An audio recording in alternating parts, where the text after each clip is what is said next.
જય કામનાથ મહાદેવ. તો આજથી થઈ ગઈ છે શ્રાવણ મહિનાની શુભ શરૂઆત.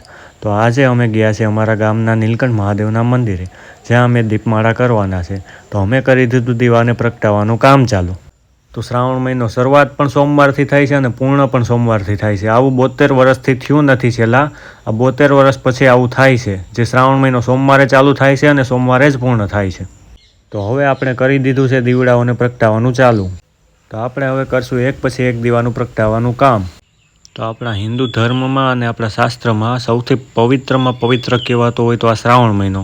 તો કોઈ શ્રાવણ મહિનો પૂરેપૂરો રહેતું હોય છે અને કોઈ સોમવાર પણ કરતું હશે, તો એ બહુ સારી વાત છે કે કોઈ સોમવાર રહે છે અથવા તો કોઈ શ્રાવણ મહિનો આખો રહે છે. મારે બસ એક જ વાત કહેવાની હતી.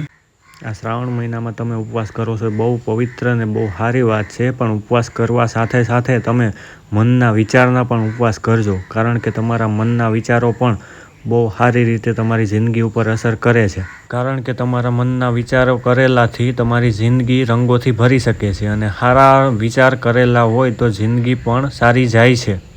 તો બધાને એટલું જ કહેવાનું કે આ શ્રાવણ મહિને તમે ઉપવાસ કરો એ બહુ સારી વાત છે, પણ ઉપવાસ કરવા સાથે સાથે મનના પણ ઉપવાસ કરજો, મનના વિચારના પણ ઉપવાસ કરજો, જેના કારણે તમે પણ ખુશ રહો, તમારું પરિવાર પણ ખુશ રહે અને તમારા ભાઈબંધ મિત્રો પણ ખુશ રહે.